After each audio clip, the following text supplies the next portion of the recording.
Hello friends, मैं नूर आलम सिद्दीकी और आप देख रहे हैं learn English in a short time.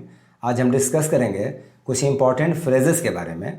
इनका जानना अच्छी इंग्लिश बोलने के लिए बहुत ही इंपॉर्टेंट है। Specially examination point of view से फ्रेजेस इंपॉर्टेंट इसलिए हैं कि एग्जामिनेशन, चाहे वो जनरल एग्जामिनेशंस हो या कंपटीटिव एग्जामिनेशंस हो, इसमें ये पूछे जाते हैं। तो देखें आज का पहला फ्रेज़ क्या है। एटलीस्ट, इसकी हिंदी क्या होगी? कम से कम। एग्जाम्पल देखें, I want at least 100 rupees. Hindi क्या होगी?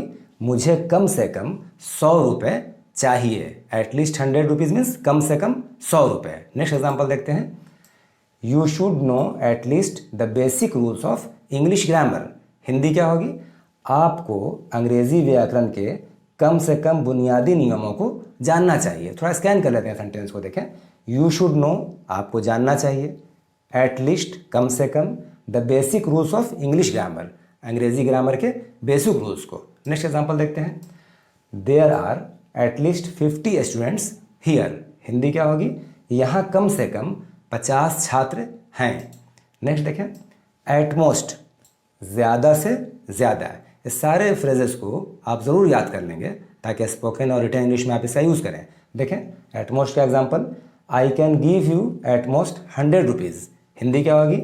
मैं आपको ज़्यादा से ज़्यादा 100 रुपये दे सकता हूँ। इसको भी स्कैन कर लेते हैं, देखें। आई कैन गिव यू, मैं आपको दे सकता हूँ। एट मोस्ट, ज़्यादा से ज़्यादा। 100 रुपीज़, 100 रुपये। नेक्स्ट एग्जाम्पल देखें, एज इफ़, मानो। अब ध्यान दें, एज इफ़ का इस्तेमाल इंग्लिश ग्रामर में कब होता है? जब कोई चीज़ रियल में नहीं हो, जो चीज़ वास्तव में नहीं हो, हकीकत में नहीं हो, कल्पना का ये बोध होता है, इससे इमेजिनेशन का बोध होता है। जैसे एग्जाम्पल देखेंगे पहले। और दूसरी चीज़ क्या है कि एज इफ़ के साथ अगर सेंटेंस में एडजेक्टिव या नाउन होगा तो हम वर का इस्तेमाल करते हैं। चाहे सब्जेक्ट ही हो, शी हो, जो भी हो, वर इस्तेमाल होगा, वो प्रेजेंट टेंस हो तो भी। और अगर वर्ब होगा तो वर्ब का सेकंड फॉर्म इस्तेमाल करते हैं। देखिए क्लियर होगा आज के एग्जाम्पल से। तो पहला एग्जाम्पल आप देखें क्या है, he behaves as if he were rich. अब देखिए यहाँ के ही के साथ वर आ रहा है। अब हिंदी देखेंगे आप, वह ऐसा व्यवहार करता है मानो वह धनी है। इस तरह का सेंटेंस ये सेंस दे रहा है कि वो आदमी रियल में अमीर नहीं है, वो अमीर होने की एक एक्टिंग कर रहा है। अब इसको थोड़ा और टैली कर लेते हैं स्ट्रक्चर से।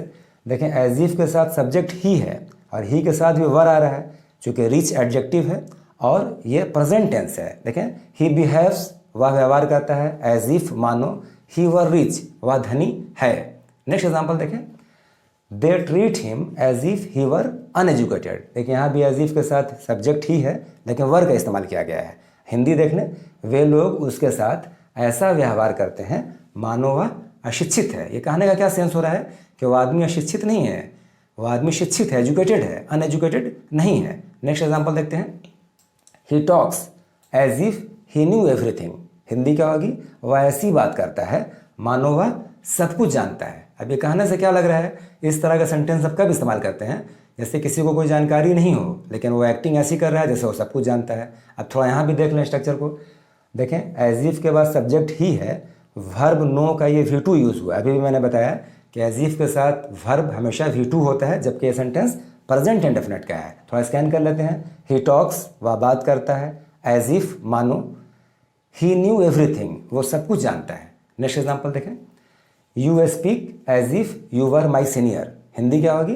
तुम ऐसी बात करते हो जैसे तुम मेरे सीनियर हो। अब यहाँ पे ध्यान दें, यहाँ पे जैसे, हिंदी में जैसे भी हम बोल सकते हैं, मानो या जैसे, दोनों का सेंस एक ही दे रहा है। और सीनियर की हिंदी होती है वरिष्ठ। नेक्स्ट एग्जाम्पल देखें, एज यट। अब एज यट की हिंदी आप याद करेंगे, अभी तक। एग्जाम्पल देख लें, there is as yet no effective medicine for कोविड-19। अभी कोविड-19 चल रहा है। देखें एग्जाम्पल, कोविड-19 के लिए अभी तक कोई प्रभावी दवा नहीं है। इफेक्टिव मीन्स प्रभावी, मेडिसिन दवा। नेक्स्ट एग्जाम्पल देखें, एट वंस। इसकी हिंदी क्या होगी? तुरंत। और उर्दू में फ़ौरन बोलते हैं। एग्जाम्पल देखें, go there at once. Hindi क्या होगी? वहाँ तुरंत जाओ या वहाँ फ़ौरन जाओ। एक एग्जाम्पल और देखें, I decided to do this work at once. Hindi क्या होगी? मैंने इस काम को तुरंत करने का फैसला किया। Next example, please come here at once. कृपया यहाँ फ़ौरन आइए या बराह करम यहाँ फ़ौरन आइए। देखें, आई रिकोगनाइज्ड यू एट वंस, मैंने आपको तुरंत पहचान लिया है, मैंने आपको फ़ौरन पहचान लिया। रिकोगनाइज मीन्स पहचानना, या पास्ट इंडेफिनिट है, V2 इस्तेमाल किया गया रिकोगनाइज्ड। देखें नेक्स्ट एग्जांपल, एट ऑल, इसकी हिंदी क्या होगी? बिल्कुल। एग्जांपल देखें, he doesn't know English at all, Hindi क्या होगी? वह अंग्रेज़ी बिल्कुल नहीं जानता है। थोड़ा स्कैन भी कर लेते हैं। देखें, ही डजेंट नो, वह नहीं जानता है, क्या नहीं जानता है? इंग्लिश। एट ऑल यानी बिल्कुल। Next example, he couldn't impress me at all, Hindi क्या होगी? वह मुझे बिल्कुल प्रभावित नहीं कर सका, या वह मुझे बिल्कुल मुतासिर नहीं कर सका, उर्दू में बोल सकते हैं। नेक्स्ट देखते हैं, एट रैंडम, इसकी हिंदी क्या होगी? बिना लक्ष्य के, या हम लोग हिंदी में ऐसा ही बोलते हैं, यूं ही मतलब बिना लक्ष्य के, कोई एम नहीं हो। एग्जाम्पल देखें, he came here at random, Hindi क्या होगी? वह यहाँ यूं ही आ गया, या वह यहाँ बिना लक्ष्य के आ गया। Next example, that criminal killed many innocent people at random, Hindi क्या होगी? उस अपराधी ने बहुत से मासूम लोगों को यूं ही मार दिया। देखें, अगर इस सेंटेंस को स्कैन कर लें ताकि आप समझ सकें, दैट क्रिमिनल, वह अपराधी, किल्ड, मार दिया, किसको मारा? मेनी इनोसेंट पीपल, बहुत से मासूम लोगों को, निर्दोष लोगों को, एट रैंडम, बिना लक्ष्य के, या यूं ही। नेक्स्ट देखें एग्जाम्पल, एट लास्ट, हिंदी क्या होगी? अंत में, या उर्दू में बोल सकते हैं आखिर में। एग्जाम्पल देखें, at last he succeeded in his attempt, Hindi क्या होगी? देखें, अंत में वह अपने प्रयास में सफल हुआ, या आखिर में वो अपनी कोशिश में कामयाब हुआ। तो इसको भी स्कैन कर लेते हैं। देखें, एट लास्ट, अंत में या आखिर में, ही सक्सीडेड, वह सफल हुआ, ये पास्ट एंड डेफिनेट है, सक्सीड में ये ईडी ऐड हो गया तो ये V2 बन गया। तो क्या हो गया? ही सक्सीडेड, वह सफल हो गया, इन हिज अटेम्प्ट, अपने प्रयास में या अपनी कोशिश में।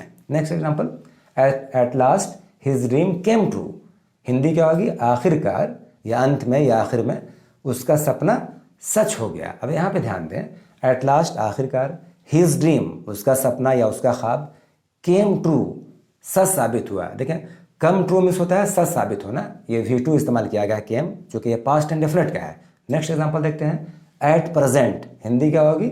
वर्तमान में, उर्दू में बोल सकते हैं हाल में। नेक्स्ट देखें एग्जांपल, इसका क्या है?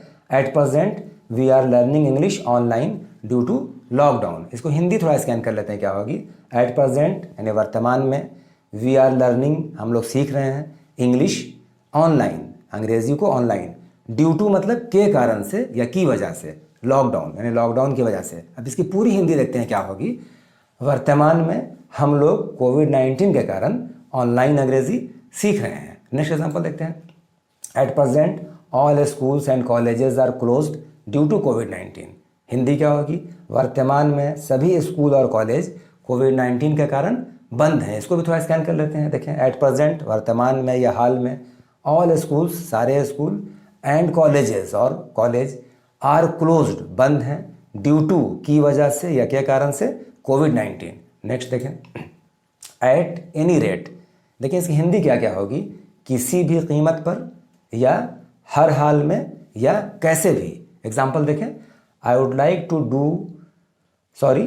To finish this work today at any rate. इस सेंटेंस को स्कैन कर लेते हैं। देखें, आई वुड लाइक टू, मैं चाहूँगा या मैं पसंद करूँगा, टू फिनिश ख़त्म करना या पूरा करना, दिस वर्क इस काम को, टुडे आज, एट एनी रेट किसी भी कीमत पर, हर हाल में, या कैसे भी। ये तीनों हिंदी यूज़ कर सकते हैं। अब इसकी पूरी हिंदी देखें क्या हो सकती है?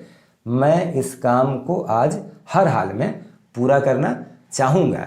तो आज आपने तकरीबन 10 फ्रेजेस पढ़ा, इसको आप याद करें, और आपको चाहिए कि इन्हें स्पोकन इंग्लिश में, रिटन इंग्लिश में यूज़ करें ताकि आपकी इंग्लिश अच्छी हो। आज के लिए इतना ही। आपको ये वीडियो कैसा लगा ज़रूर कमेंट करके बताएं, और अगर पसंद आया हो तो इसे लाइक करें, अपने दोस्तों के बीच इसे वाइडली शेयर करें, और हमारे चैनल को सब्सक्राइब करके बेल आइकन जरूर हिट करें ताकि हमारे नेक्स्ट वीडियोज़ का नोटिफिकेशन आपको पहुँचता रहे। Thank you so much for watching this video. Keep learning English for your nice and bright future.